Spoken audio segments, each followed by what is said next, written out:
പാകിസ്ഥാൻ തന്നെ ഭയന്ന് വിറച്ചുകൊണ്ടിരിക്കുകയാണ്. ഇനിയുള്ള 24 മണിക്കൂറിനുള്ളിൽ അതിഭീകരമായൊരു തിരിച്ചടി തങ്ങൾക്കുണ്ടാകുമെന്ന ഭയം ലോകരാജ്യങ്ങളോട് വിളിച്ചു പറയുന്നു. പേടിച്ചു വിറച്ച് UN-ന്റെ കാല് പിടിച്ചിരിക്കുന്നു. ഒരു യുദ്ധം തുടങ്ങിയാൽ പിടിച്ചു നിൽക്കാൻ പോലും കഴിയില്ല, ദിവസങ്ങളെണ്ണി മുന്നോട്ട് പോകേണ്ടി വരുമെന്നും പാകിസ്ഥാൻ എന്ന് പറയുന്ന അധമ രാജ്യം അന്നോടുകൂടി തന്നെ ഇല്ലാതാകുമെന്നുമുള്ള തിരിച്ചറിവാണ് അധികാരികൾക്കുണ്ടായിരിക്കുന്നത്. എന്തു തന്നെ സംഭവിച്ചാലും കട്ടായം ഭീകരവാദികളെ പിടിച്ചിരിക്കുമെന്ന കാര്യത്തിൽ സംശയമില്ല എന്ന് സൈനിക തലവനും ചൂണ്ടിക്കാണിക്കുകയാണ്. പഹൽഗാമിലുണ്ടായ വേദന അത് പാകിസ്ഥാനിൽ തീർക്കാനൊരുങ്ങുകയാണ് ഇന്ത്യ. 24 മണിക്കൂറിനുള്ളിൽ തന്നെ പാകിസ്ഥാനെതിരെ ഇന്ത്യ സൈനിക നടപടി തുടങ്ങുമെന്നാണ് ഇന്റലിജൻസ് റിപ്പോർട്ട് ലഭിച്ചിരിക്കുന്നത്. പാകിസ്ഥാൻ ആകട്ടെ ഏറെ ആശങ്കയുടെ മുൾമുനയിലൂടെയാണ് കടന്നുപോയിക്കൊണ്ടിരിക്കുന്നത്. ഇതിനെ തടുക്കാനായി തങ്ങൾക്ക് കഴിയില്ല, പകരം ഇതിനെ തോൽപ്പിക്കാനായി ഏതെങ്കിലും തരത്തിലുള്ള മാർഗങ്ങളുണ്ടോ എന്ന് അന്വേഷിച്ചുകൊണ്ടിരിക്കുകയാണ്. പഹൽഗാം ഭീകരാക്രമണത്തിൽ പാകിസ്ഥാന് തിരിച്ചടി കൊടുക്കാനായി ഇന്ത്യൻ സൈന്യത്തിന് പ്രധാനമന്ത്രി നരേന്ദ്രമോദി പൂർണ്ണ സ്വാതന്ത്ര്യം നൽകിയിരിക്കുകയാണ്. 3 സേനകൾക്കും ഇഷ്ടാനുസരണം എങ്ങനെ അടിക്കണമോ അങ്ങനെ കയറി അടിക്കാം. ഒരൊറ്റ ഉദ്ദേശം മാത്രം, തീവ്രവാദികളെ പിടികൂടുക. ഈ ശല്യം 78 വർഷക്കാലമായി അനുഭവിക്കുന്ന തലവേദന ഒരൊറ്റ ദിവസം കൊണ്ടില്ലാതാക്കുക. ഇതിനു പിറകെയാണ് പാകിസ്ഥാൻ ശരിക്കും ഭയത്തിലായിരിക്കുന്നത്. പഹൽഗാമിൽ ആക്രമണം നടത്തിയ തീവ്രവാദികളെ ജീവനോടെ തന്നെ പിടികൂടാനായി പരമാവധി ശ്രമിക്കണമെന്നാണ് പോലീസിനും സൈന്യത്തിനും കേന്ദ്ര സർക്കാർ നൽകിയിരിക്കുന്ന നിർദ്ദേശം.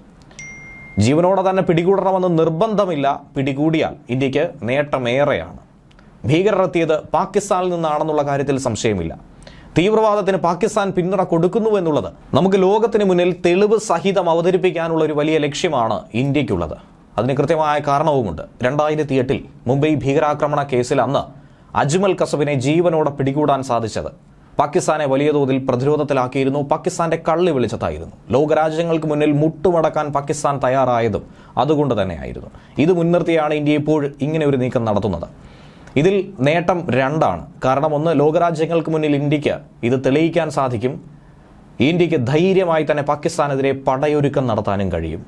പഹൽഗാമിൽ നിന്നും 40 കിലോമീറ്റർ മാറി വനപ്രദേശത്ത് സൈന്യവും പോലീസും ഇപ്പോൾ ഭീകരർക്ക് വേണ്ടിയുള്ള തിരച്ചിൽ നടത്തുകയാണ്. ഭീകരർക്ക് തഴ്വര വിട്ടു പോകാനായി കഴിയാത്ത രീതിയിൽ സൈന്യം പൂട്ടിയിരിക്കുന്നു. 1999 കാർഗിൽ യുദ്ധത്തിന് മുൻപ് ഒരു ക്യാബിനറ്റ് അനുമതി നൽകിയിരുന്നു. അന്ന് നിയന്ത്രണ രേഖ മറികടക്കരുത് എന്നുള്ള നിർദ്ദേശമായിരുന്നു ഉണ്ടായത്. എന്നാൽ ഇത്തവണ സൈനിക നടപടി ഉണ്ടായാൽ അത് നിയന്ത്രണ രേഖ മറികടക്കരുതെന്ന് പറയാൻ പോലും സാധിക്കില്ല. കാരണം അങ്ങനെ ഒരു രേഖയെ മാനിക്കാത്ത പാകിസ്ഥാന് അതേ നാണയത്തിൽ തന്നെയാണ് തിരിച്ചടി നൽകേണ്ടത്. അതുകൊണ്ട് ഇത്തവണത്തെ സൈനിക നടപടി എങ്ങനെയായിരിക്കുമെന്നുള്ളത് കണ്ടറിയുക തന്നെയാണ് വേണ്ടത്. സൈനിക നടപടി സ്വീകരിച്ചാൽ ഇന്ത്യൻ സേനയ്ക്ക് മുന്നിൽ പാകിസ്ഥാൻ എത്ര ദിവസം പിടിച്ചു നിൽക്കും? ഏറ്റവും പ്രധാനപ്പെട്ട ചോദ്യമാണ്. 14 ദിവസത്തിനുള്ളിൽ മുട്ടുമടക്കിയ പാകിസ്ഥാനെ നാം ഏവരും ഇതിനു മുൻപ് കണ്ടതാണ്. ഇതുവരെയും യുദ്ധത്തിൽ ജയിക്കാൻ കഴിയാതെ പരാജയത്തിന്റെ തോൽവിയുടെ പടുകുഴിയിൽ വീഴുന്ന പാകിസ്ഥാനെ നാം കണ്ടതാണ്. ഇനി അങ്ങനെ വീഴാൻ പോലും ഒരു പാകിസ്ഥാൻ ഉണ്ടാകില്ല. പകരം പുതിയൊരു രാജ്യത്തിന്റെ ഉദയമോ മറ്റു രാജ്യങ്ങളിലേക്കുള്ള ലയനമോ ആയിരിക്കും ഒരുപക്ഷെ സംഭവിക്കുക. കഴിഞ്ഞ ഒരു വർഷത്തെ ഇന്ത്യയുടെ സൈനിക ബജറ്റ് തന്നെ അതിനുദാഹരണമാണ്. 86 ബില്യൺ അമേരിക്കൻ ഡോളറാണ് ഇന്ത്യൻ സൈനിക ബജറ്റ് എന്ന് പറയുന്നത്. പാകിസ്ഥാൻ ആകട്ടെ 8-1 പോലും ഇല്ല എന്നാണ് യാഥാർത്ഥ്യം. വെറും 10 ബില്യൺ ഡോളർ മാത്രമാണ് പാകിസ്ഥാന്റെ സൈനിക ബജറ്റും. ഇത് തന്നെയാണ് ഇന്ത്യൻ സൈന്യത്തിന്റെ കരുത്ത് ലോകത്തോട് വിളിച്ചോതുന്നത്. അതിർത്തിയിൽ തുടർച്ചയായി ഇപ്പോൾ 6ാം ദിവസവും പാകിസ്ഥാന്റെ ഭാഗത്തു നിന്നും പ്രകോപനം സൃഷ്ടിക്കുകയാണ്. നിയന്ത്രണ രേഖയോട് ചേർന്ന 3 മേഖലകളിൽ പാകിസ്ഥാൻ വെടിനിർത്തൽ കരാർ ലംഘിച്ചു കഴിഞ്ഞിരിക്കുന്നു. ഇന്ത്യ ഫലപ്രദമായി തന്നെ ഇതിനെ നേരിട്ടുകൊണ്ടിരിക്കുകയാണ്. പഹൽഗാം ആക്രമണത്തിന് ശേഷം 1ഉം 2ഉമല്ല 51 തവണയാണ് പാകിസ്ഥാൻ വെടിനിർത്തൽ കരാർ ലംഘിച്ചത്. ഈ പ്രകോപനങ്ങൾക്കൊക്കെ തന്നെ പക്വമായ രീതിയിലുള്ള മറുപടി ഇന്ത്യയുടെ ഭാഗത്തു നിന്നും കിട്ടുന്നു. കശ്മീരിലെ നൌഷേര, സുന്ദർബനി, അഗ്നൂർ സെക്ടറുകളിലെ അതിർത്തികളിലാണ് പാകിസ്ഥാൻ ഈ വെടിവെപ്പ് നടത്തുന്നത്. പാകിസ്ഥാന്റെ ഈ വെടിനിർത്തൽ കരാറിലെ ലംഘനം സ്ഥിതിഗതികളെ കൂടുതൽ വഷളാക്കുമെന്ന കാര്യത്തിൽ സംശയമില്ല. ഇന്ത്യയുമായി ISI യുദ്ധത്തിന് കോപ്പുകൂട്ടുന്നു എന്ന കൃത്യമായ വിവരവും ഇതിലൂടെ ലഭിക്കുന്നു. പലതരത്തിലുള്ള അഭ്യൂഹങ്ങൾ പ്രചരിക്കുന്നു. എന്നാൽ അതിനിടയിൽ പാക് മന്ത്രിമാർ യുദ്ധകാഹളം മുഴക്കുന്ന പ്രസ്താവന നേരത്തെ പുറത്തിറക്കിയതും ഇന്ത്യയെ ചൊടിപ്പിക്കുന്നതും നമുക്കറിയാവുന്നതാണ്. നേരത്തെ മുതൽ തന്നെ അത് അവർ ആവർത്തിച്ചു കൊണ്ടിരിക്കുന്നു. സിന്ധു നദിയിലെ വെള്ളം കിട്ടിയില്ലെങ്കിൽ ഇന്ത്യക്കാരുടെ ചോരപ്പുഴ ഒഴുകുമെന്നും പാകിസ്ഥാന്റെ ആണവായുധങ്ങൾ പ്രദർശിപ്പിക്കാനുള്ളതല്ല, ഇന്ത്യക്ക് മേൽ പ്രയോഗിക്കാനുള്ളതാണ് തുടങ്ങിയ പ്രകോപനകരമായ പ്രസ്താവനകൾ, സയ്യിദ് മസൂദ് അടക്കം രംഗത്ത് വന്ന് നടത്തിയ ഭീഷണി, പാക് ഭരണകൂടവും പ്രതിപക്ഷവും ഒറ്റക്കെട്ടായി നടത്തുന്ന വെല്ലുവിളികൾ, ഇതിനെയൊക്കെ തക്കതായ രീതിയിലുള്ള മറുപടി നൽകാൻ ഇന്ത്യ തയ്യാറെടുക്കുകയാണ്. പഹൽഗാം ഭീകരാക്രമണത്തിനുള്ള മറുപടി ഇനിയുള്ള ദിവസങ്ങളിൽ പാകിസ്ഥാന് കിട്ടുമെന്ന് ഇന്ത്യ പ്രഖ്യാപിച്ച് കഴിഞ്ഞിരിക്കുന്നു. പുറത്തുനിന്നും എത്തുന്നവരെ ആക്രമിക്കാൻ സാധ്യതയുണ്ടെന്നുള്ള ഇന്റലിജൻസ് വിവരത്തിന്റെ അടിസ്ഥാനത്തിൽ കൂടി കശ്മീരിലുടനീളം കനത്ത ജാഗ്രത തുടരുകയാണ്. നിലവിൽ തിരിച്ചടിക്കാനുള്ള നിർദ്ദേശം പ്രധാനമന്ത്രി സൈന്യത്തിന് നൽകിയ സാഹചര്യത്തിൽ പാകിസ്ഥാൻ ഐക്യരാഷ്ട്രസഭയുടെ സഹായം തേടിക്കഴിഞ്ഞിരിക്കുന്നു. സമീപനത്തിന് ഇന്ത്യക്ക് നിർദ്ദേശം നൽകണമെന്നാണ് പാകിസ്ഥാൻ പ്രധാനമന്ത്രി ഷഹബാസ് ഷെരീഫ് UN സെക്രട്ടറി ജനറലോട് ആവശ്യപ്പെട്ടിരിക്കുന്നത്. പഹൽഗാം ഭീകരാക്രമണത്തിന് പിറകിൽ ലഷ്കർ ഇ തെയ്ബയുടെ തന്നെ ടോപ്പ് കമാൻഡറാണെന്ന് ദേശീയ അന്വേഷണ ഏജൻസി ഇതിനോടൊക്കെ തന്നെ കണ്ടെത്തി കഴിഞ്ഞിരിക്കുന്നു. പാകിസ്ഥാനിൽ നിന്നുള്ള ലഷ്കർ കമാൻഡർ ഫറൂഖ് അഹമ്മദാണ് കശ്മീരിൽ ഭീകരർക്ക് പരിശീലനം കൊടുത്തത്. ഇയാൾക്ക് വേണ്ടിയുള്ള തിരച്ചിൽ NIA ഊർജിതമാക്കിയിട്ടുണ്ട്. കുപ്വാരയിലെ അഹമ്മദിന്റെ വീട് ഈ അടുത്തായി തന്നെ സുരക്ഷാ സേന പൊളിച്ചു മാറ്റിയിരുന്നു. ഇപ്പോൾ പാക് അധിനിവേശ കശ്മീരിൽ ഇയാൾ ഉണ്ടെന്നാണ് കരുതപ്പെടുന്നത്. കഴിഞ്ഞ 2 വർഷത്തിനിടയിൽ തന്റെ സ്ലീപ്പർ സെൽ ശൃംഖല വഴി കശ്മീരിൽ 1-ലധികം ഭീകരാക്രമണങ്ങളാണ് ഇയാൾ സംഘടിപ്പിച്ചത്. അതിൽ പ്രധാന പങ്ക് വഹിച്ചിട്ടുണ്ട്. അതിൽ ഏറ്റവും പ്രധാനപ്പെട്ട ആക്രമണം 26ഓളം വിനോദസഞ്ചാരികളും ഒരു കശ്മീരിയും കൊല്ലപ്പെട്ട പഹൽഗാം ആക്രമണമാണ്. പാകിസ്ഥാനിലെ 3 സെക്ടറുകളിൽ നിന്നും കശ്മീരിലേക്ക് നുഴഞ്ഞുകയറ്റം നടത്താൻ അഹമ്മദ് സൗകര്യം കൃത്യമായി ഒരുക്കി കൊടുത്തുവെന്നാണ് അറിയുന്നത്. ഇയാൾക്ക് താഴ്വരയിലെ പർവ്വത പാതകളെക്കുറിച്ചുള്ള വിശാലമായ അറിവുണ്ട്. അതുകൊണ്ട് തന്നെയാണ് അതൊരു മേൽക്കൈയായി മാറുന്നത്. എന്നാൽ ഇന്ത്യയെ സംബന്ധിച്ച് കൃത്യമായി പാകിസ്ഥാന് ഒരു മറുപടിയും നൽകേണ്ടതായിട്ടുണ്ട്. ഏറ്റവും അടുത്തായി ഗ്ലോബൽ ഫയർ പവർ വെബ്സൈറ്റ് പുറത്തുവിട്ട ഒരു കണക്കനുസരിച്ച് ഇന്ത്യക്ക് ഏകദേശം 1.44 ദശലക്ഷം സൈനികരുണ്ട്. ലോകത്തിലെ തന്നെ 2ാമത്തെ വമ്പൻ സൈന്യമായി തന്നെ ഇന്ത്യയെ നോക്കിക്കാണാം. പാകിസ്ഥാന്റെ സൈന്യമാകട്ടെ ഇതിന്റെ പകുതി പോലുമില്ല എന്നുള്ളതാണ് യാഥാർത്ഥ്യം. ഇന്ത്യക്ക് ഒരു വലിയ അർദ്ധസൈനിക സേനയുണ്ട്. 2.5 ദശലക്ഷത്തിലധികം ആളുകൾ വരും. എന്നാൽ പാകിസ്ഥാനിലേത് ഏകദേശം 5 ലക്ഷം മാത്രമാണ്. 4500 ടാങ്കുകളും 538 യുദ്ധവിമാനങ്ങളും ഇന്ത്യൻ സൈന്യത്തിന്റെ കരുത്ത് കാട്ടുകയാണ്. അതുകൂടാതെ അത്യാധുനിക ആയുധങ്ങളും മിസൈലുകളും ഇന്ത്യൻ സൈന്യത്തിന്റെ കരുത്ത് വർദ്ധിപ്പിക്കും. പാകിസ്ഥാനിലേത് വെറും 5000 മാത്രമായി ഒതുങ്ങുന്നു. എണ്ണത്തിൽ മാത്രമല്ല, സാങ്കേതിക വിദ്യയിലും ഇന്ത്യൻ സൈന്യം ഒരു പിടി മുന്നിലാണ്.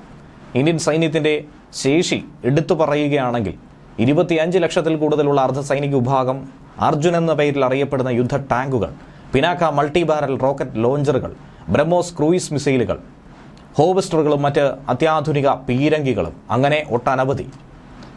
ഇന്ത്യ ആക്രമിക്കാൻ ഒരുങ്ങുന്നുവെന്ന് കരഞ്ഞു വിളിച്ചുകൊണ്ടാണ് ഇപ്പോൾ UN മുന്നിൽ പാകിസ്ഥാൻ നിലവിളിക്കുന്നത്. ഇത് സംബന്ധിച്ച് വ്യക്തമായ വിവരം പാകിസ്ഥാന് കിട്ടിക്കഴിഞ്ഞിരിക്കുന്നു. പാകിസ്ഥാൻ ഏറെ ഭയപ്പാടിലാണ്. അതുകൊണ്ട് തന്നെ ഇന്ത്യ 36 മണിക്കൂറിനുള്ളിൽ ആക്രമിക്കുമെന്നും അതിനുള്ള കൃത്യമായ തെളിവ് ഞങ്ങൾ നൽകുന്നുവെന്നും പാകിസ്ഥാൻ ഇൻഫർമേഷൻ മന്ത്രിയും പറഞ്ഞു.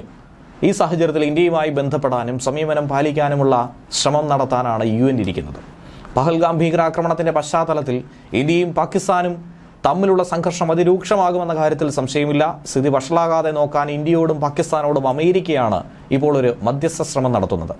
സാഹചര്യങ്ങൾ വിലയിരുത്താൻ American state secretary Marco Rubio വിദേശകാര്യമന്ത്രി S ജയശങ്കറെ വിളിച്ച് സംസാരിക്കും. സൗഹൃദമുള്ള മറ്റ് രാജ്യങ്ങളും ഈ വിഷയത്തിൽ ഇടപെടണമെന്നാണ് അമേരിക്കയുടെ ആവശ്യം.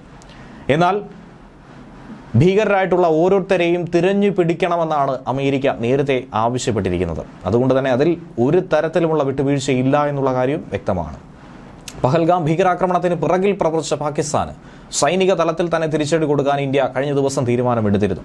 എവിടെ, എപ്പോൾ, എങ്ങനെ കനത്ത തിരിച്ചടി നൽകണമെന്ന കാര്യത്തിൽ ആക്രമണത്തിന്റെ പ്രഹരത്തിന്റെ വ്യാപ്തി എന്തായിരിക്കണമെന്നത് തീരുമാനിക്കാനുള്ള പൂർണ്ണ സ്വാതന്ത്ര്യമാണ് പ്രധാനമന്ത്രി സേനയ്ക്ക് കൊടുത്തത്. ഇതോടെ യുദ്ധത്തിലേക്ക് നീങ്ങിയെന്ന പ്രതീതി രാജ്യത്താകമാനം അലയടിച്ചു. പഹൽഗാം ഭീകരാക്രമണത്തിൽ തിരിച്ചടിക്കാൻ സൈന്യത്തിന് പൂർണ്ണ അധികാരം നൽകിയതിന് പിറകെ തന്നെ പ്രധാനമന്ത്രിയുടെ അധ്യക്ഷതയിൽ ദില്ലിയിൽ നിർണായകമായ 3ഓളം യോഗങ്ങൾ ചേർന്നു. സാമ്പത്തികം, സുരക്ഷ, രാഷ്ട്രീയകാര്യ സമിതി യോഗങ്ങളാണ് ആദ്യം സംഘടിപ്പിച്ചത്. ആഭ്യന്തരമന്ത്രി അമിത്ഷാ, പ്രതിരോധ മന്ത്രി രാജ്നാഥ് സിംഗ്, ധനമന്ത്രി നിർമ്മല സീതാരാമൻ, വിദേശകാര്യമന്ത്രി S ജയശങ്കർ തുടങ്ങിയവരാണ് ഈ യോഗത്തിൽ പങ്കെടുത്തത്. തൊട്ടുപിറകെ കേന്ദ്ര സർക്കാർ ദേശീയ സുരക്ഷാ ഉപദേശക സമിതി പുനഃസംഘടിപ്പിച്ചു. റിസർച്ച് ആൻഡ് അനാലിസിസ് വിംഗ്, അതായത് റോയുടെ മുൻ മേധാവി അലോക് ജോഷിയെയാണ് ദേശീയ സുരക്ഷാ ഉപദേശക സമിതി തലവനായി നിയമിച്ചിരിക്കുന്നത്. ഒപ്പം 6 അംഗങ്ങളെ കൂടി ബോർഡിൽ ഉൾപ്പെടുത്തിയിട്ടുണ്ട്. പിന്നാലെ കേന്ദ്ര മന്ത്രിസഭാ യോഗവും ചേർന്നു. സിന്ധു നദീജല കരാർ മരവിപ്പിച്ച് പാകിസ്ഥാനെ പ്രതിരോധത്തിലാക്കിയതിന് പിറകെ തന്നെ സാമ്പത്തിക ഉപരോധം കടുപ്പിക്കാനാണ്, ശക്തമാക്കാനാണ് നീക്കം. ഇറക്കുമതി അടക്കം നിലവിലുള്ള വാണിജ്യ ബന്ധത്തെ പൂർണ്ണമായും വിച്ഛേദിക്കും. പാകിസ്ഥാനി വിമാനങ്ങളുടെ സഞ്ചാരം തടഞ്ഞുകൊണ്ട് ഇന്ത്യ വ്യോമപാത അടയ്ക്കും. കപ്പൽ ഗതാഗതത്തിനടക്കം തടയിടാനുള്ള സാധ്യത. ഇതൊക്കെ തന്നെ പാകിസ്ഥാനെ വരിഞ്ഞു മുറുകുമെന്ന കാര്യത്തിൽ സംശയമില്ല.